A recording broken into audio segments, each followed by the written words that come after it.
அம்மா, உங்களை பார்க்க உங்க வீட்டுக்காரர் வந்திருக்காரு.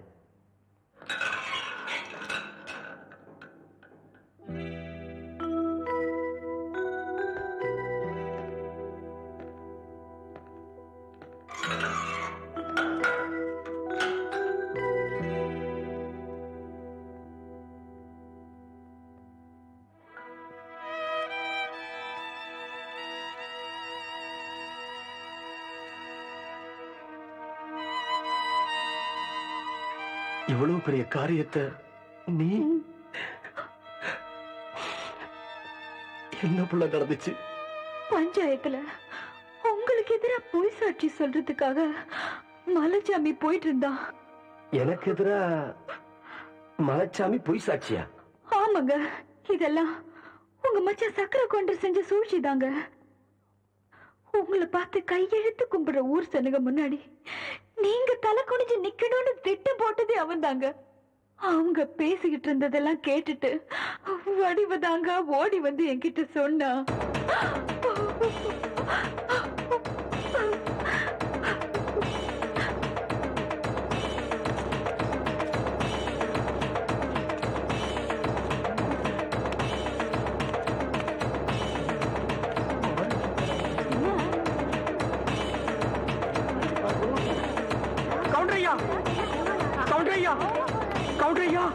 ஒரு சின்ன எறும்பு கூட தீங்கி நினைக்காத நீங்களா இப்படி? வேண்டாம் ஐயா, நியாயத்துக்காக மட்டுமே துண்ட தூக்குற இந்த கையால மனசுல துண்டு போற அருவாளை தூக்கிட்டீங்களே. வேண்டாம் ஐயா, இந்த பூமி தாங்காதியா.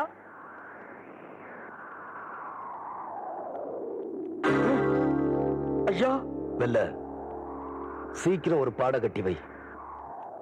இல்ல உனக்கு சேர்த்து பாட கட்டுறதுக்கு ஆளுங்களை ஏற்பாடு பண்ணி வை.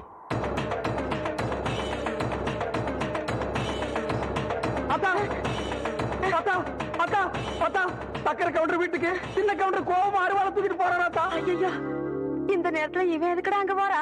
அத கேட்டதுக்கு தான் இந்த துண்டை தூக்கி போட்டுட்டு போய் ஒரு பாட கட்டு வைன்னு சொல்லிட்டு போறாராத்தா.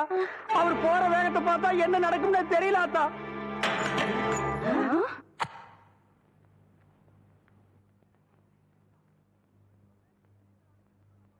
லக்ன பத்திரிகையெல்லாம் படிச்சு முடிச்சாச்சு.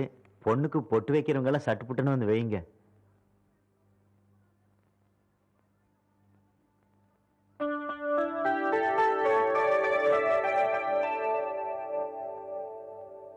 என்னை அப்படி பாக்குறீங்க? அக்கா பொண்ணு நிச்சயதார்த்தம், அதுக்கு வந்திருப்பாரு.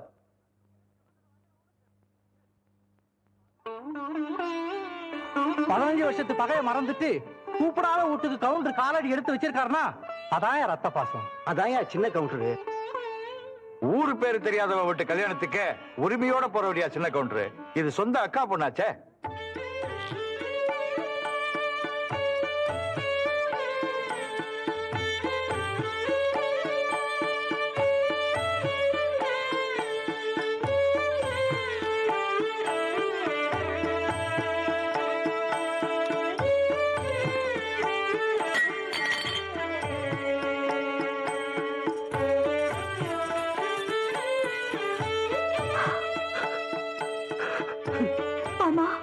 எங்க வரமாட்டீங்களோன்னு நினைச்சேன்.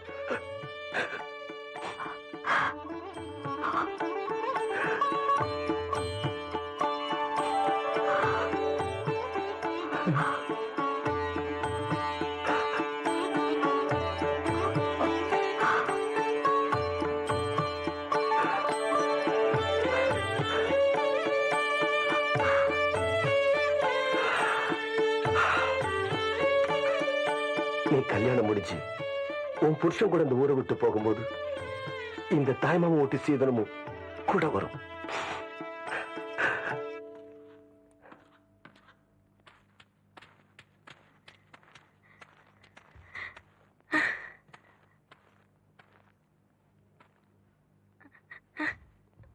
என்னத்த அப்படி பாக்குற?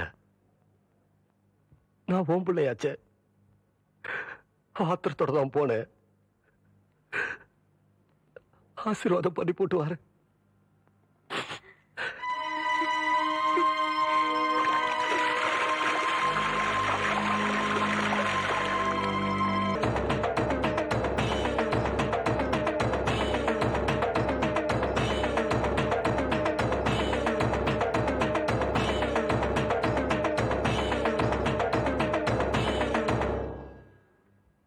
அத்தா, வெள்ள மடக்கில் இருக்கிற தண்ணி நல்ல தண்ணி. அந்த மடக்கில் இருக்கிறது நான் விஷம் கலந்ததான் அந்த ஊர் ஜனங்களா சொன்னாங்களே அந்த தண்ணி. பொழுது சாயறதுக்கு முன்னாடி நான் திரும்பி வந்துட்டேனா நல்ல தண்ணிய குடி.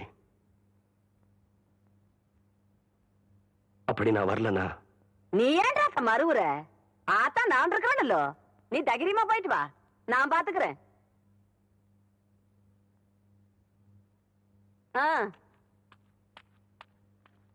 இத பாருங்க கவுண்டரே, கோர்ட்டு கேஸ்னு வந்தா நாங்க சொன்னபடிதான் கேட்கணும். அதை விட்டு போட்டு நான் தான் கொன்னேன்னு தொடர்ந்து உண்மையே பேசிட்டு இருக்கும் சம்சாரம். அப்படி இருந்ததுன்னா கண்டிப்பா ஜாமீன்ல எடுக்கவே முடியாது கவுண்டரே. என்ன வைக்கலையா? இதுக்கு வேற வழியே இல்லையா? ஒரே ஒரு வழிதான் இருக்கு கவுண்டரே.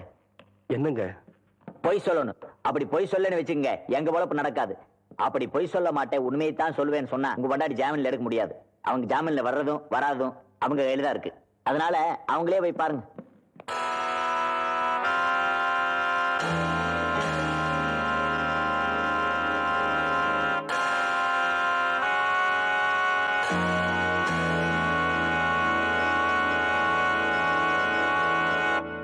நான் சொன்னதுல என்னங்க தப்பு?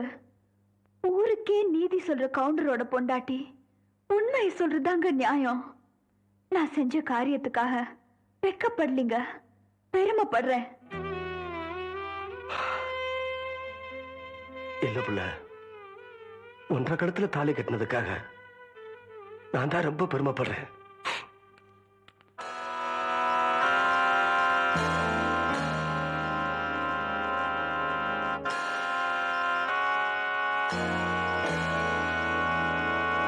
இப்ப நடந்துட்டு இருக்கிற இந்த கேஸ்ல முக்கியமான பிரச்சனை என்னன்னாக்க, தம்பி கொஞ்சம் நில்லுங்க.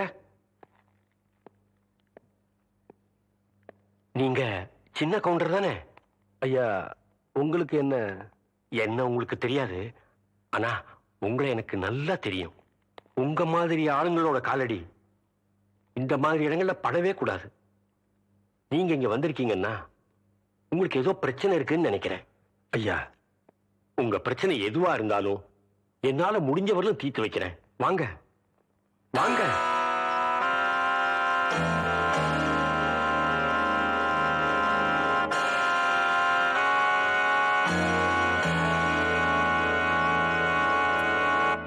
ஊர் பிரச்சனையெல்லாம் தீர்த்து வைக்கிற உங்களுக்கே இப்படி ஒரு பிரச்சனை வந்திருக்கேன்னு நான் ரொம்ப வருத்தப்படுறேன். கவலைப்படாதீங்க. எப்படியாவது உங்க சம்சாரத்தை ஜாமீன்ல கொண்டு வர வேண்டியது என் பொறுப்பு. ரொம்ப நல்லதுங்க. ஆனா போலீசார நேரமாச்சுனே. டேய், போன கவுன திரும்பி வருவாங்கற. அப்படியே திரும்பி வந்தாலும் அவ ஆத்தா கொல்லிவோட தானே வரணும். ஏய் ஆத்தா, ஏய் ஊருக்கே நீதி சொன்ன குடும்பத்தை இப்படி வீதி கொண்டு வந்து நிறுத்திட்டீங்கடா. ஊரு ஜனங்கள்லாம் தொண்டை வத்தி தவிக்கும் போது தான் சொந்த நிலத்திலேயே குளத்தை வெட்டி தானமா கொடுத்தாங்க. அதுக்காக இவ்வளவு பெரிய தண்டனை? ஐயா, கோயில்ல வச்சு கும்பிட வேண்டிய இந்த தெய்வத்தை இப்படி நடிச்சதுக்கு கொண்டு வந்து நிறுத்திட்டீங்களா ஐயா? இது அறுக்குமா ஐயா? ஏண்டா, ஊரே கூடி சும்மா இருக்கும்போது உனக்கு என்னடா? நான் உப்பு போட்டு திங்கிறவன்டா. டேய், பெத்தமவனே நவலன்னா விஷ தண்ணி குடிச்சிருன்னு சொல்லிட்டு போயிட்டா. நடுவுல நீ யாரா? நான் வேணா அந்த ஆத்தாவுக்கு பிள்ளையா இல்லாம இருக்கலாம்யா. ஆனா ராமருக்கு ஒரு அணில் மாதிரியா? நீங்க எல்லாம் குடியாரவங்களா ஐயா? 25 வருஷமா நான் செஞ்ச தப்புக்கு இப்பதான் நான் பரிகாரம் தேட போறேன். இத்தனை நாள் உங்க துணியை துவைச்சனே, அதுக்காக நான் வெக்கப்படுறேன். யோ, இது வரைக்கும் உங்க அழுக்கு துணியெல்லாம் நான் துவைச்சிட்டு இருந்தேன். இனிமே உங்க மனசுல இருக்கிற அழுக்கு நீங்களே துவைக்கணும். அது வரைக்கும் இந்த ஊர் ஜனங்க துணியை துவைக்கவே மாட்டேன். இது இந்த ஆத்தா மேல சத்தியம்யா. டேய், அவன் அந்த இடத்தை விட்டு இழுத்துட்டு போங்கடா. ஆத்தா ஆத்தா ஆத்தா, யோ என்ன விடுங்கயா, யோ என்ன விடுங்கயா, யோ என்ன விடுங்கயா. ஆத்தா ஆத்தா. பொழுது சாஞ்சிட்டு இருக்கு. இந்த ஊர் ஜனங்களை யாராவது ஒருத்தர் அந்த விஷ தண்ணி எடுத்து கொடுங்கயா.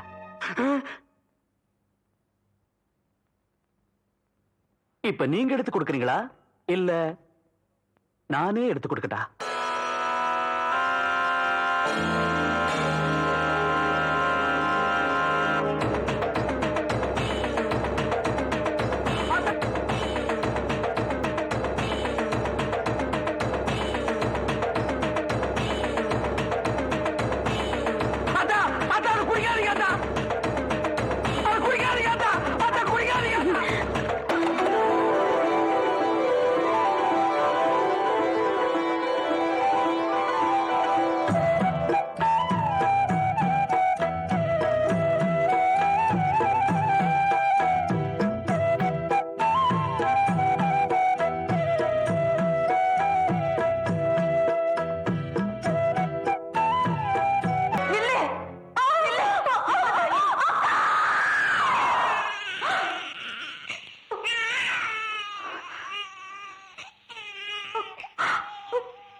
ஆம்பளை பிள்ளை அம்மணி.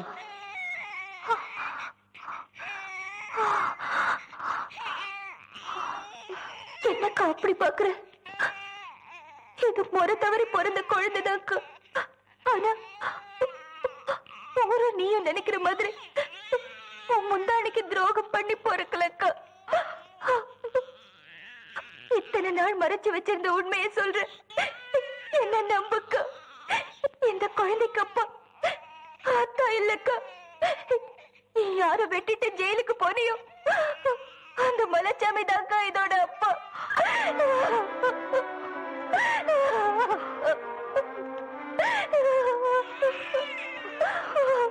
செத்து போன மலைச்சாமியோட உடம்பு வந்திருக்குன்னு சொல்லி அத்தா ஊர் சுடுகாட்டுக்கு போனாரு.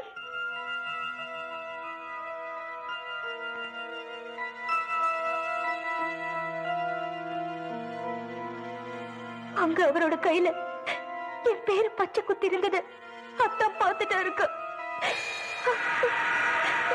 எனக்கும் மலைச்சாமிக்கும் பழக்கம் இருந்தது. அத்தா அப்பவே புரிஞ்சுக்கிட்டாரு. மலைச்சாமியோட குழந்தை என் வயித்துல வளர்றது தெரிஞ்ச உடனேயே நான் தற்கொலை பண்ணிக்க போனேக்கா. பார்த்தான் தான் என்ன காப்பாத்தினாரு. நடந்ததை யார்கிட்டயும் சொல்லக்கூடாதுன்னு என்கிட்ட சத்தியமா வாங்கிட்டாரு. அக்கா, தெருவுக்கு வந்துட்டு என்னோட மானத்தை காப்பாத்துறதுக்காக அத்தா பழிய தம்மாலேயே போட்டுக்கிட்டாருக்கா. அதனால இந்த வீட்டை விட்டே போயிட்டாருக்கா. இந்த குழந்தை தப்பா பிறந்திருந்தாலும் அது ஏன் குழந்தைக்கா. குழந்தை மேல சத்தியமா அத்தா உத்தம இருக்கா. என்ன தப்புக்கா, அத்தா உத்தம இருக்கா.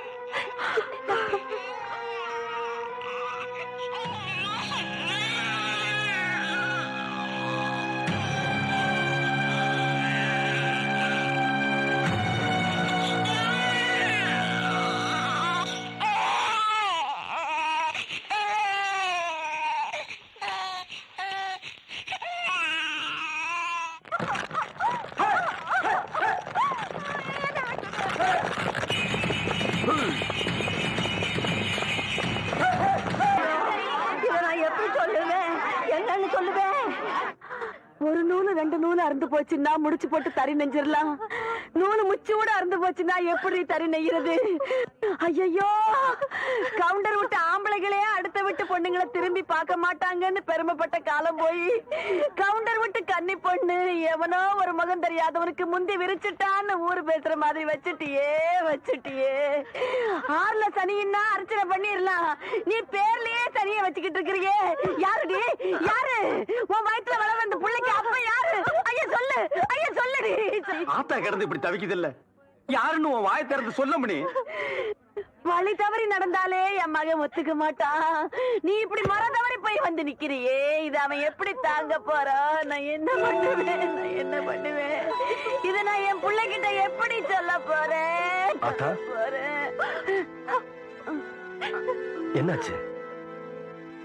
என்ன நடந்ததாட்டா? என்ன நடக்கல, உரம் பாஞ்ச ஒன்றரை உடம்பு ஓடாகிற மாதிரி ஒரு காரியத்தை செஞ்சு போட்டு வந்து நிக்கிறாளே, இத நான் உங்ககிட்ட எப்படியா சொல்ல போறேன்? கவுண்டரையா, பள்ளி பொண்ணு உண்டாயிருக்கையா.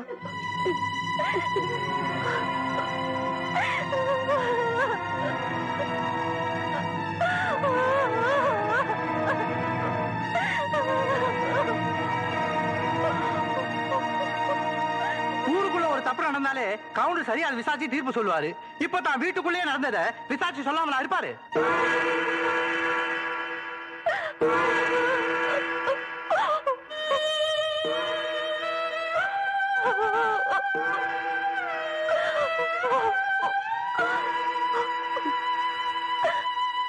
அவன் வயித்துல வளர்ற குழந்தைக்கு அப்ப நான் தான்.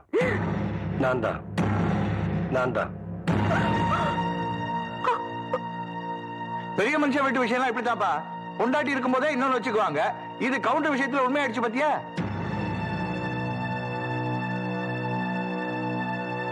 வீட்டுல பொண்டாட்டி இருக்கும் போது கொழுந்தியா கிட்ட காதை புடிச்சு விளையாடினாரு. பொண்டாட்டி வேற ஜெயிலுக்கு போயிருச்சா, கவுண்டர் வேற விதமா விளையாட்டாரு போல இருக்கு.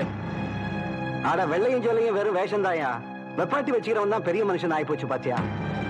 இது என் வீட்டு விஷயம். இதுக்கு மேல யார் பேசினாலும் நல்லா இருக்காதுன்னு நினைக்கிறேன். வா உள்ள போலாம். டேய் தவசி நில்றா. அவளை எப்படி பாத்துக்கணும்னு எனக்கு தெரியும். இந்த வீட்டு கௌரவத்தை காப்பாத்துறதுக்காக ஒருத்தனை வெட்டி போட்டுட்டு ஜெயிலுக்கு போனாலே அவதான்டா என் புள்ள. அவ காப்பாத்துற கௌரவத்தை தெருவுல கொண்டாந்து நிறுத்திட்டியே. நீ எனக்கு பிள்ளையும் இல்ல, நான் உனக்கு ஆத்தானும் இல்ல, இந்த வீட்டுல உனக்கு இடமும் இல்ல. போயிரு. அத்தா, இன்னொரு தடவை என்ன ஆத்தானு கூப்பிடாத, என் மூஞ்சில முழிக்காத. போயிரு.